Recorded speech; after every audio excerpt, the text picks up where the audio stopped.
Today's daf is Shabbat Daf Samachet. Today's shiur is sponsored by Natalie Taylor in memory of Rabbanit Michelle Farber, Zichrona Livracha, whose 90th birthday would have been yesterday on Lag BaOmer, and wishes for all her descendants to continue learning Torah.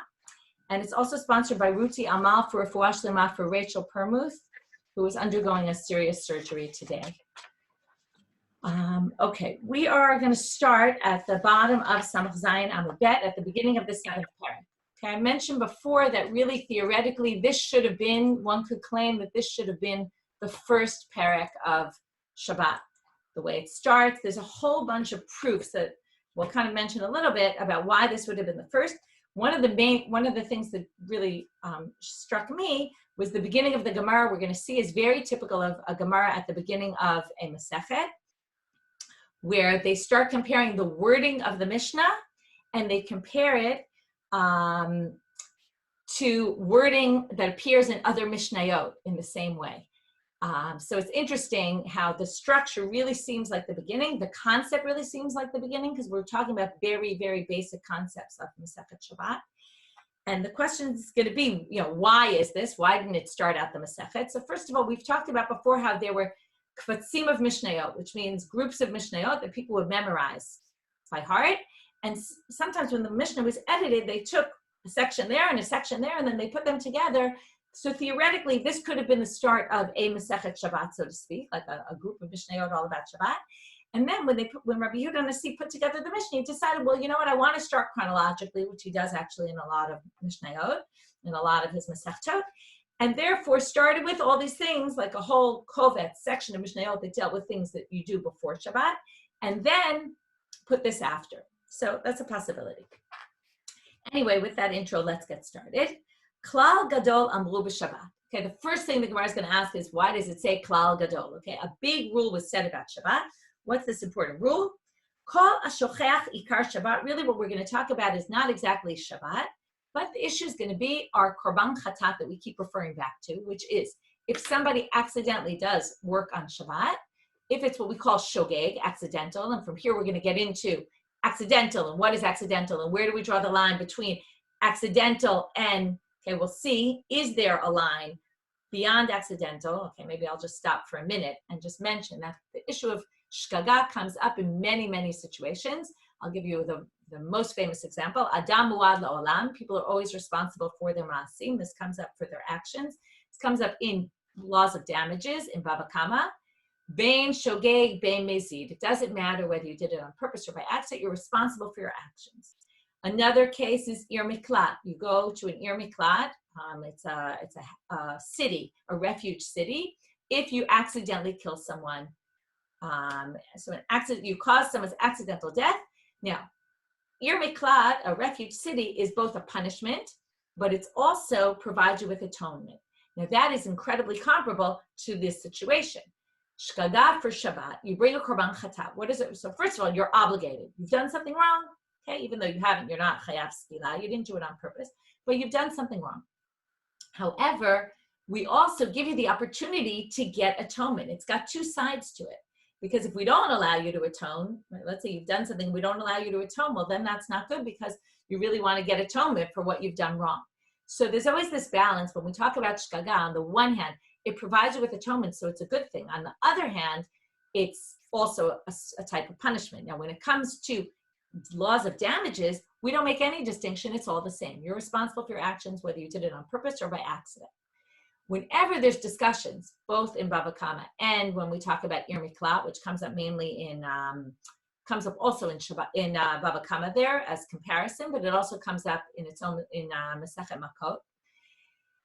In all those situations, there's always a question. Well, shgaga means you did it accidental. Now, accidental or unwittingly is also the explanation.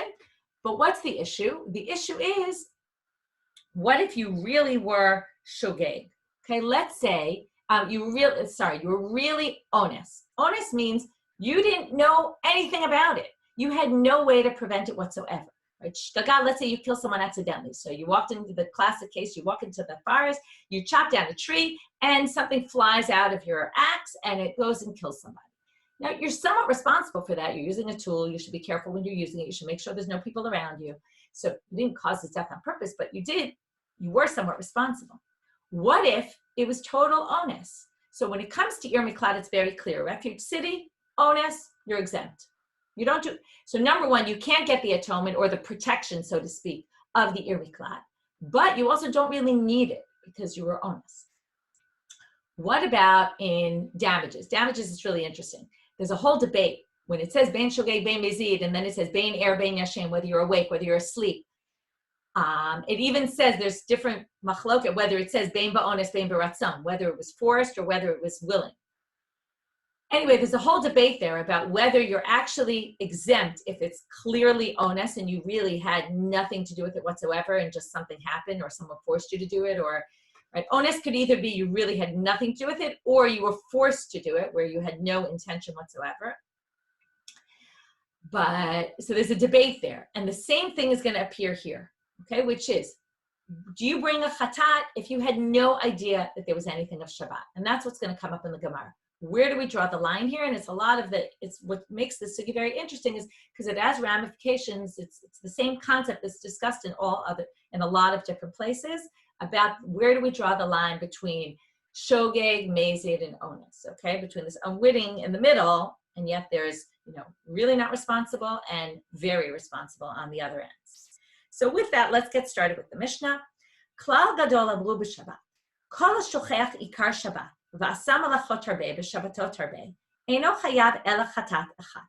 The issue is going to be here is how many sacrifices can one be obligated for? Let's say you didn't keep Shabbat for many, many years.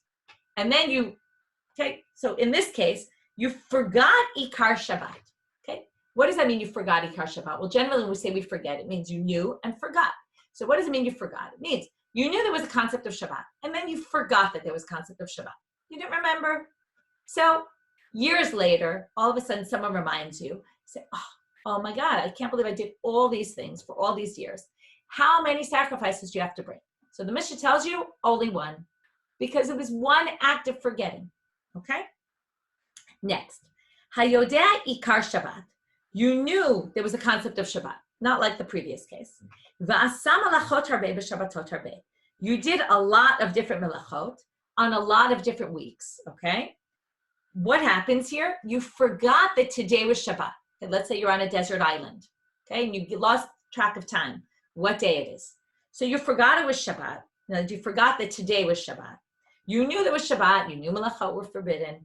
And yet you did this week after week after week. So each week, chayav al kol Shabbat b'Shabbat. Each week you're chayav. Okay? Rashi says something interesting. Rashi says it can't be that you didn't know in between. You forgot today was Shabbat. Okay, fine. But by the time Sunday comes around, you remember it's Shabbat. Right? You think about Corona now, right? People lose track of time. And sometimes you wake up Shabbat morning, you're not even sure what day it is.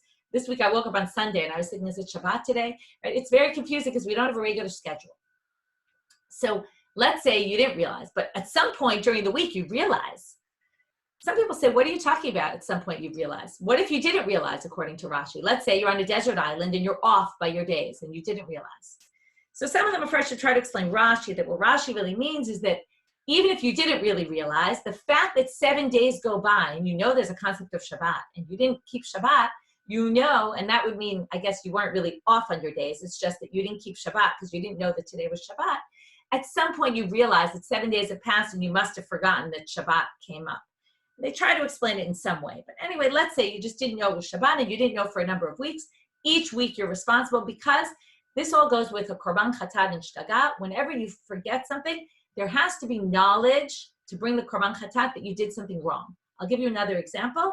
There's something called a korban, I'm blanking, in Asham Taloi. Okay, what's Asham Taloi? Asham Taloi is a suspended guilt offering.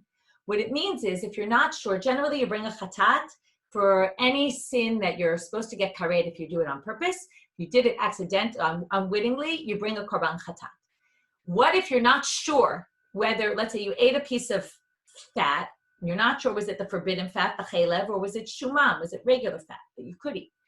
So until such time that you know you want to get atonement, so you bring a korban asham talui, and it's hanging there waiting until you determine whether you did it or not. If you determine that it actually was chelef, then you have to bring a new korban, okay? Because korban chata can only be brought when you have knowledge that you did something wrong, okay? So here you have that, and it had to be that you knew at some point and then forgot, although we'll see, maybe not.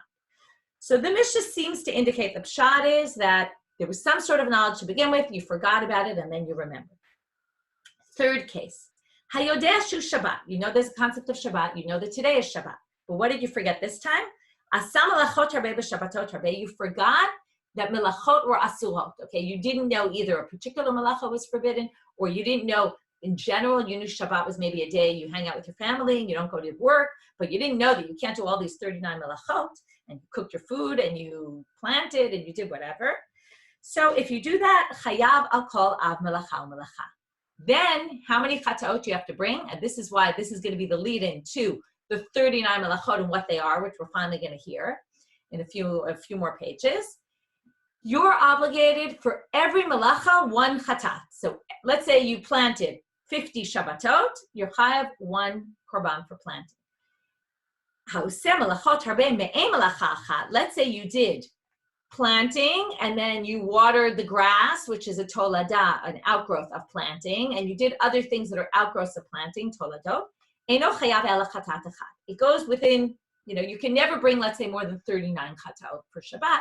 You bring one for every malacha that you did.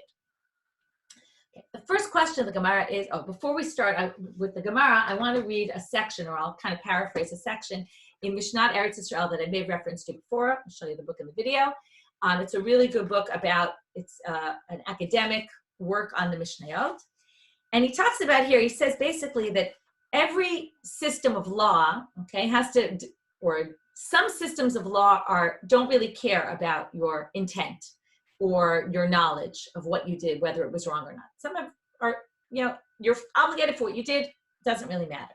He says other systems of law determine that that's a very important element, how much you knew, what you intended, right? If you think about manslaughter and murder and, right, all the differences between them. He says, very interestingly, he says in our system, it's very complex, which doesn't surprise us, right? Everything in the Gemara is complex. And it sort of depends on the situation. There's no clear-cut path. It always matters. It's sometimes, right? It always matters or it always doesn't matter. It a bit depends on the scenario. And that's what I was trying to set up before.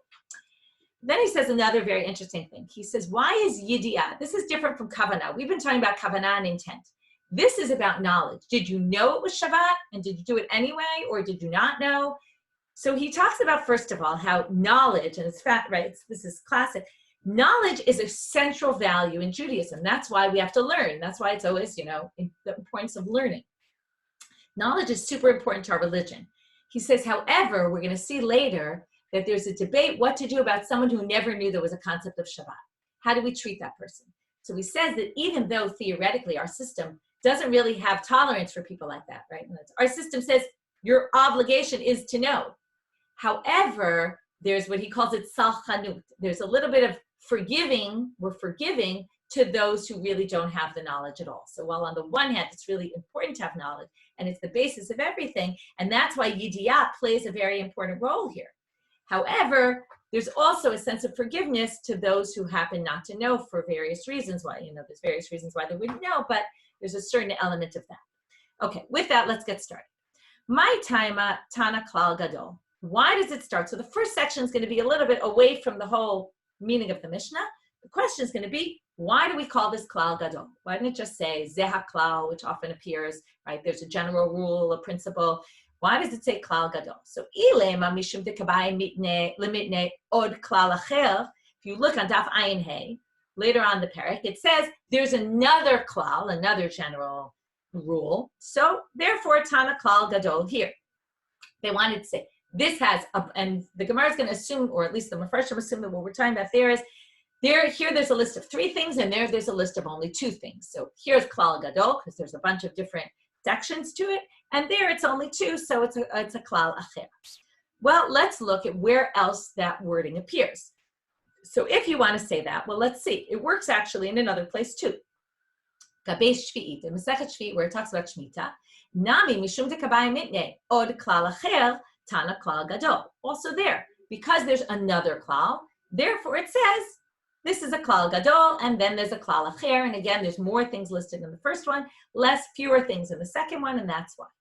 But it doesn't really work, because hagabe maaser, if we look everywhere, we see that by maasrot, when it talks about the laws of tithes, it says klal acher, velo tane klal gadol. There, the wording, there's another klal, another general principle, and it doesn't say before that there's a big klal.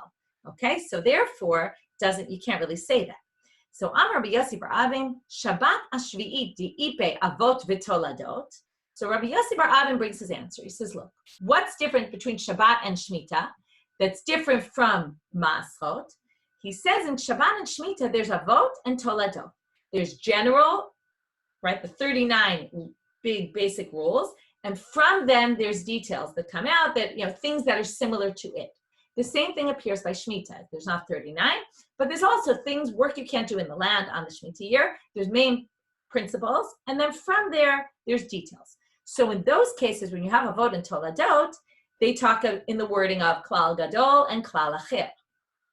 But by maaser, maaser delay be avot v'toladot. But when it comes to taking maasrot, there's no principles and then side, outgrowths of those principles. Therefore, lo tana klal gadol. So that's his reason. He says klal gadol is only said in a place where there's avot and there's toladot.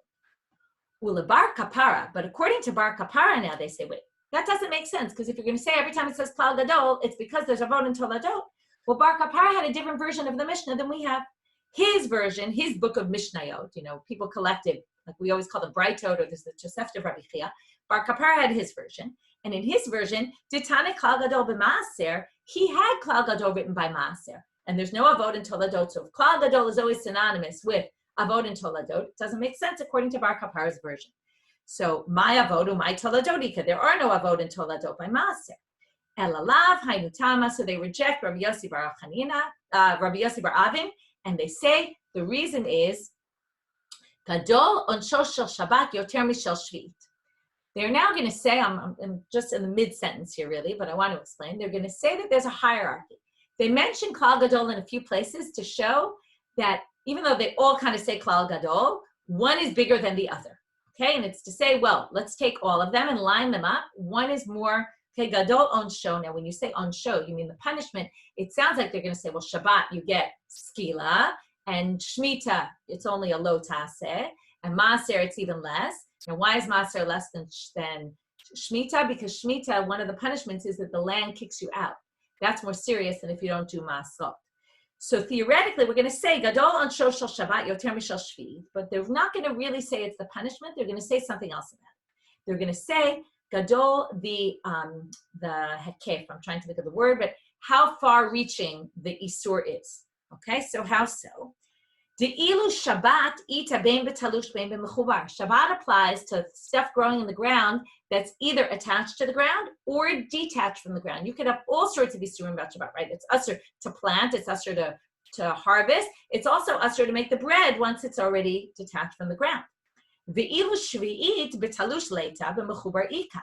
But Shvi'it is only in things that are attached to the ground. You can't work the land. It never says anywhere, once, if you picked it before Shnat Shemitah, well, there's no relevance of Shemitah to it. If I have fruits in my house and in comes the new year, nothing happens to those fruits. They were picked before Shemitah.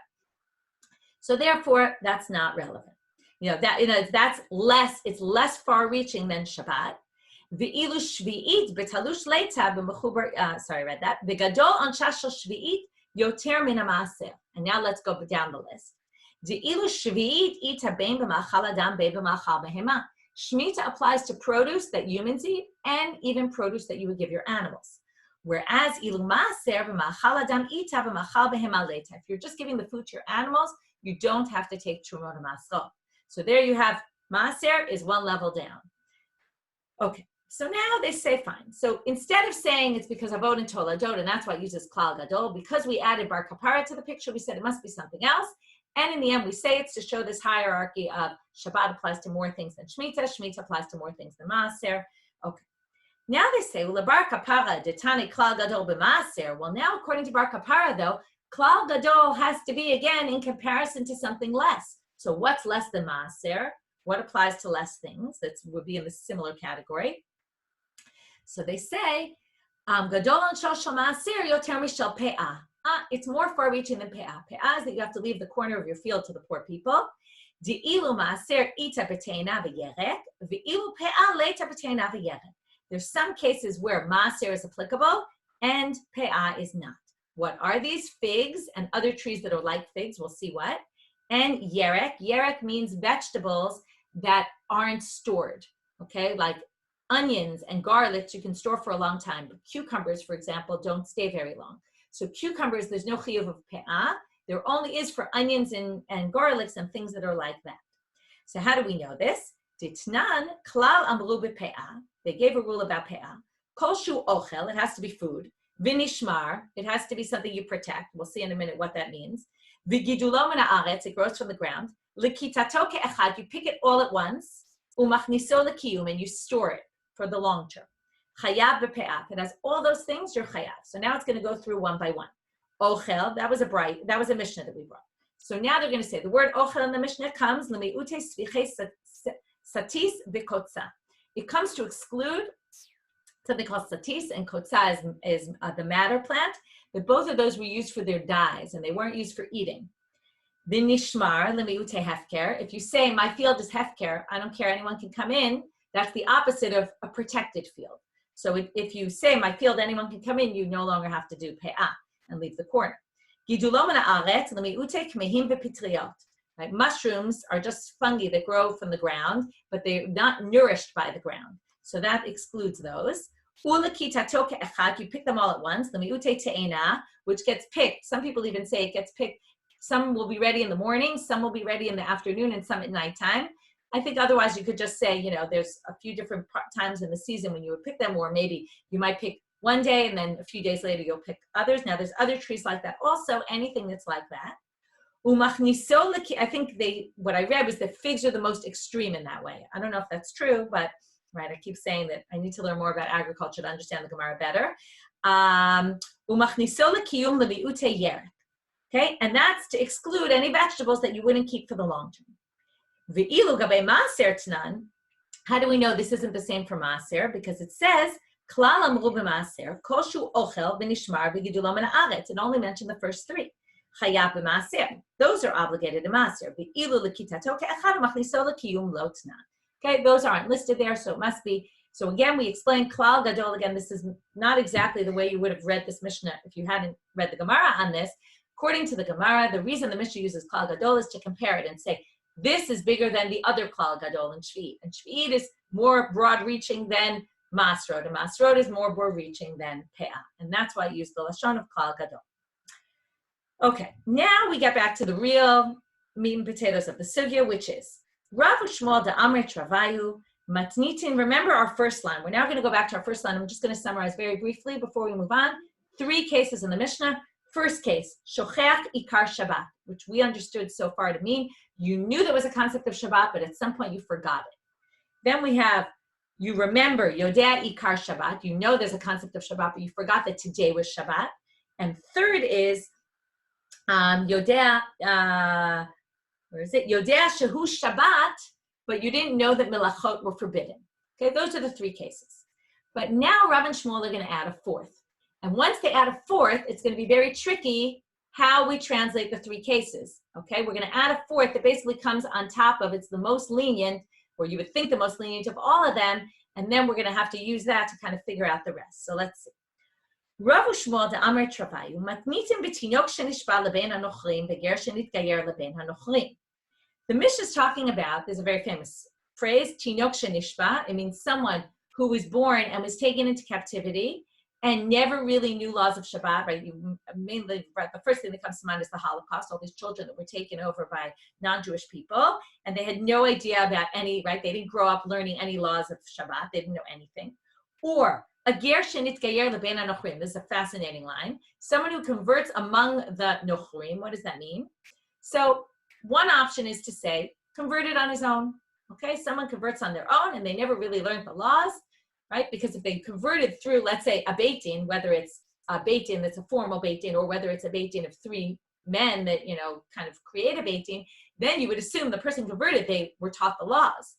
So here it would have to be someone who converted on their own. Other people say, what are you talking about? A convert can't convert on their own. There's no such thing. It doesn't have validity. There's big machloket here about how you understand this. Does it have validity? Doesn't. That's a fascinating machloket. We're not going to get into it, but Tosfot says it's obviously the last line in Tosfot on the page, b'fnei shlosha. It's obvious that it was done before 3 people. It's just below hodi'uhu mitzvat Shabbat. They kind of forgot to talk to the convert about Shabbat, right? Nowadays, this would never happen. Right? They're very stringent when they come to converting people. They check all those things. But theoretically, that could happen that someone just didn't know about it, right? They never learned about it. And then what happened? They didn't end up living in a Jewish community. They ended up living in a community of Nochrim. That's what it means. Gershenit Gayer, and then moved Bein HaNochrim, never lived in a Jewish community, and therefore never really knew about Shabbat. Okay, so those people are mentioned in the Mishnah. That's what Rabban Shmuel said. That's the case, HaShocheach Ikar Shabbat. Okay, Aval, now according to Rabban Shmuel, you would assume that then what would happen? If the Mishnah means you're chayav one chatat, if 20 years later you realize, oh my God, I converted to Judaism and I never knew there was even an issue of Shabbat, so you bring one chatat for that. Aval hikiru levasav shachach, but if we go down the list then to the next case, what would that be? If you knew there was Shabbat, but then you forgot, then theoretically we would move up to the next level, and then you'd be chayav al kol Shabbat u Shabbat. You'd be chayav every single Shabbat that you did. So now the Gemara says that doesn't really work with our Mishnah to say that. Right? The assumption is if they're putting that case as the first case, this next case down must be already jumping to your chayav every week, for every week. So Tanam, the Gemara questions this and says, but it says in the Mishnah, Hashocheach Ichar Shabbat. Now, when you say you forgot, what does you forgot mean? You forgot something means you knew and you forgot. You wouldn't say I forgot if you never knew. So Lav Michlal de Havale Yediami Ikara, doesn't it mean he knew at some point? So the Gemara says, no, you could say, my kol shocheach ikar Shabbat, da'ita shachuach mimenu ikara shel Shabbat. It's not referring to the person who forgot. It's referring to Shabbat was forgotten to this person, meaning this person never knew about Shabbat. So then, okay, so now what? What about still, we're going back to case number 2 then, which used to be case number 1, which now we're pushing down to case number 2. By the way, to make it easier, at the bottom of the sheet on the first side, I put the 4 options here. So so now going down to case number 2. If you knew and then eventually forgot, what would be? You'd be chayav every single week. Chayav al kol Shabbat b'Shabbat. Doesn't make any sense though, because if that were the case, what should happen? The second case in the Mishnah should be that case, because that case is more lenient, right? You did something less wrong than the next upcoming case, right? So aditane hayodea ikar Shabbat. The second case in the Mishnah is you knew ikar Shabbat, va'asa melachot harbe b'Shabbatot harbe, but you did a lot of melachot on a lot of Shabbatot. Chayav al kol Shabbat b'Shabbat. Theoretically, instead of saying you knew ikar Shabbat but forgot that today was Shabbat, it should have said you knew ikar Shabbat but forgot bichlal that there was an idea of Shabbat. Litni he kiru levasav shachach. It should have said there, you knew and then forgot. B'kol sheken ha, and then you would know, obviously the next case down would obviously be chayav al kol Shabbat b'Shabbat, but you should have brought the more lenient case to say even that you're chayav every week. So then they say, wait a minute, but you could just explain, my hayodea ikar Shabbat. Maybe the words yodea ikar Shabbat could be translated as Misha haya yodea ikara shel Shabbat b'shachacha. Could be translated as someone who knew the concept of Shabbat and then forgot it, meaning forgot that it was Shabbat at all. So maybe that really is, maybe the second case in the Mishnah really is our case number 2 now. So again, case number 1 would be Tinok shenishbar geshenit gayer ben anochlim. Case number 2 would be you forgot the concept of Shabbat entirely, and then you're chayav on all those Shabbatot. So now let's go down to the next case. Avalo shachecha mai. What if you didn't forget the concept of Shabbat, but you just forgot that today was Shabbat? Case number 3 now. Where does that go? Does that fit in case, remember, there's 4 cases we're discussing, but there's only 3 lines in the Mishnah. So each time we have to say, well, where does that, the one that we're pushing out, where does it fall? Chayav al kol melacha u melacha. You want to push it down a level? If you're pushing it down a level, you're going to say you're responsible for, right? If case, remember, this case that didn't exist in the Mishnah, we put into case number 1. That pushed case number 1 in the Mishnah to case number 2. That pushed case number 2 to case 3.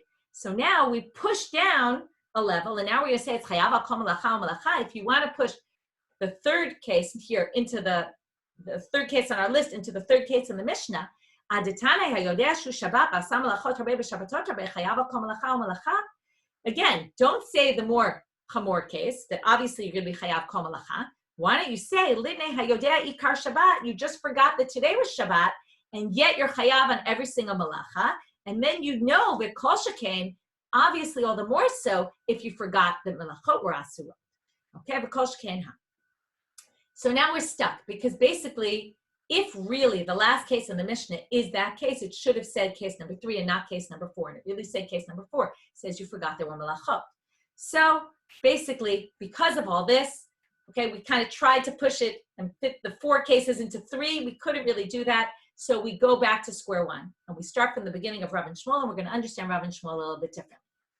Ella, according to Rav and Shmuel, Matnitin, the Mishnah, the first line, Kol HaShocheach Ikar Shabbat, really is the way we understood it originally. Kishi Hikir Ulevasof Shachach. We don't push it down a level, which then pushed everything down a level, which messed us up. Really, if you forget it was Shabbat, you forget the bichlal that there's an idea of Shabbat, you knew but forgot, you're only chayav once when you eventually remember. But Uderab Ushmuel Nami, Ki kiru lebasof shachachtam. So what do we do with the fact that they talk about this gershon nitgayer and tinok shenishba? Very simply, we say that case is treated the same as the case in the Mishnah. It's not that that's what the Mishnah was referring to, but it's that we're going to take a tinok shenishba. Now here I get to my basic question that I mentioned earlier, which is, what do we call ones? Ones is you're totally not responsible. Now one would think that a tinok shenishba, who gets taken into captivity, lives with non-Jews, never knew there was an issue of Shabbat, or a ger who converts and has no idea at this point, right? He's a Jew, acting like a Jew, but has no idea that there's Shabbat. So he didn't know. It's not his fault. Why are we making him bring a korban chatat? Come Rav and Shmuel, and they say that's kind of like knowing and forgetting.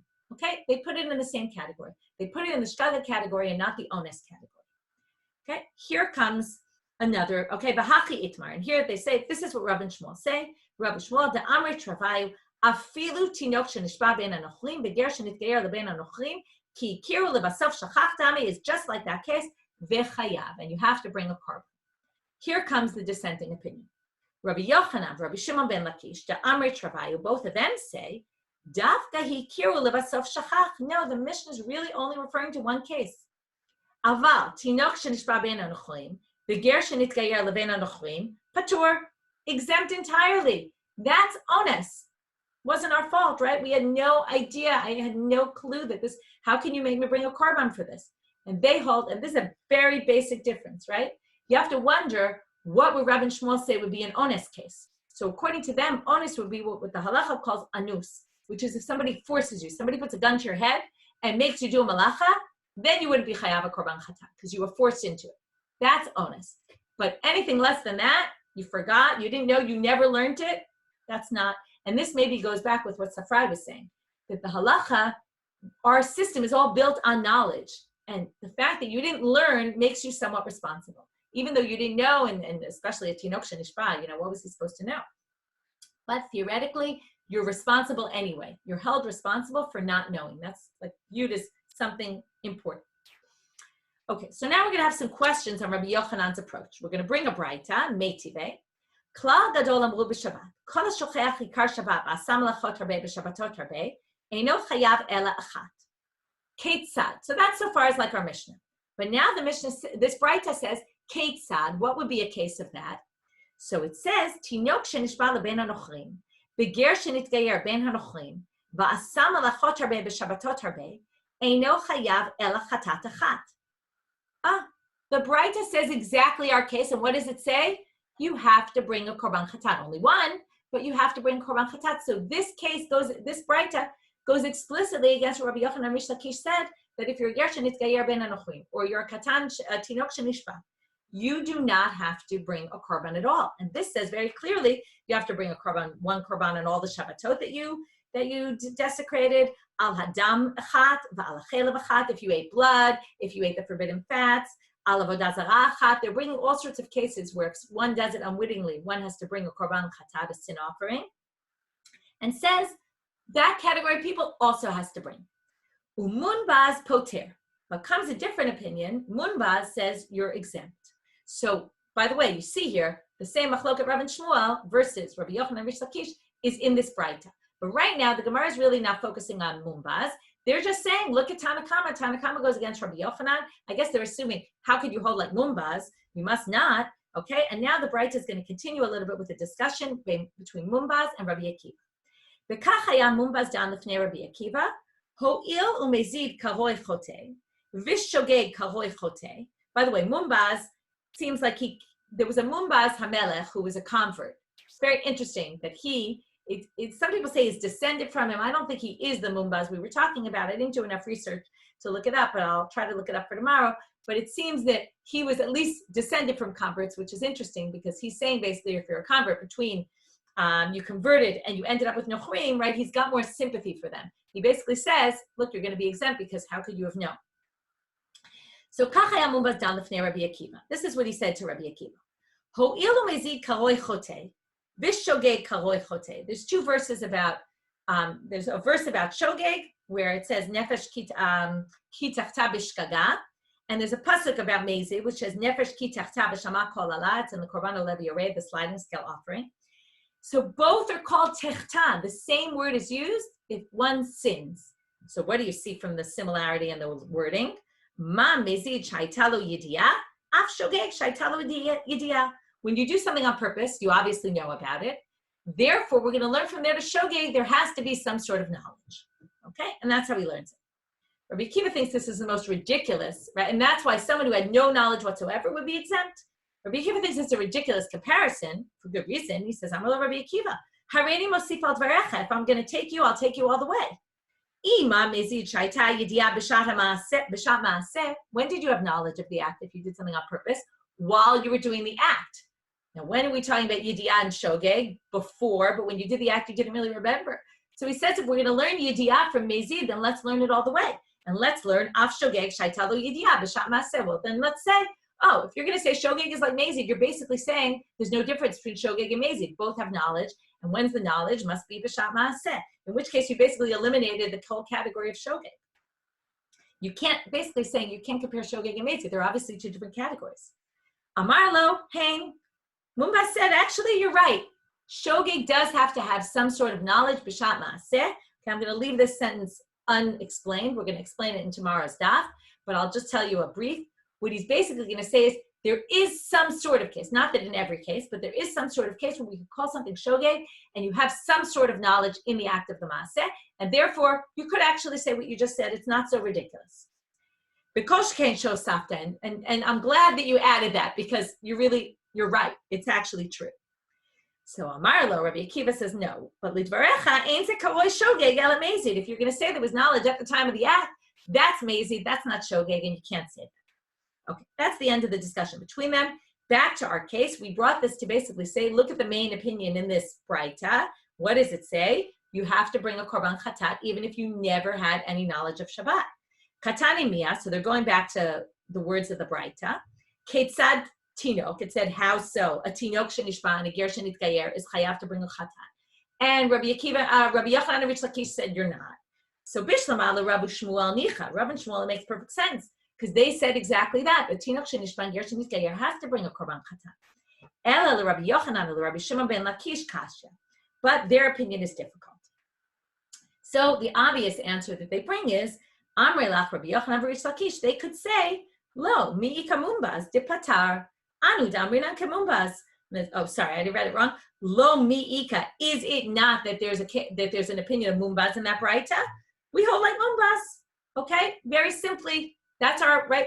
You're bringing this machloket, is it right? You're bringing these two opinions as if the Braita clearly sides against mumbaz, and maybe it really does because Rabbi Akiva has the last word.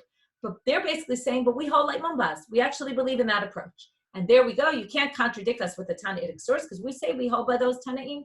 Okay, by that Tana actually, by mumbaz.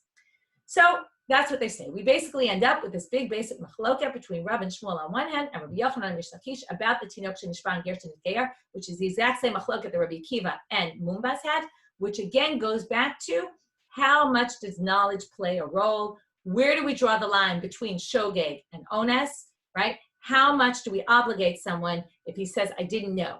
Okay, what is I didn't know? I didn't know can mean a lot of different things. Where do we draw the line? That's the big machloket. Very, very basic. Okay, we'll just start with this last small part for today. My time de Mumbaz. What's Mumbaz's reason? Now it's very weird. Didn't Mumbaz already give us reason? He said, it says chait b'shkaga, it says chait b'mezid, right? Which tefta appears in both. But Rashi says that's not really the most convincing answer, so he brings a stronger proof. Dichtiv, Torah achat yeh lachem la'oseh b'shkaga. B'samachle, there's a pasuk in Bamidbar Tepav. The next pasuk is b'nefesh b'samachle hanefesh asher taseh b'yad rama. One pasuk says bishkaga, unwittingly. The next pasuk says b'yad rama, intentionally. He kish shogeg l'mezi. We make a hekesh. It's not just that this word appeared there, that word appeared there, but it's that we make, this is what we call a hekesh. When two pasukim are juxtaposed, we can learn from one to the other. He kish shogeg l'mezi, ma mezi shaitalo yidiyah, af shogeg shaitalo yidiyah. We still have to get back to what was he talking about, that there's yidiyah b'shat maseh. We'll get to that tomorrow. And the first thing we'll get to tomorrow is, what do the rabbis do with that pasuk? Who disagree with Mumbaz and don't think that that we can say shogeg needs yidiyah. How are they going to darshan that hekesh? What are they going to do with those pasukim? Okay, that's it for today. Like I said, big, basic daf that relates to a lot of sugyot all over Shas and about concepts that appear really in a lot of different places.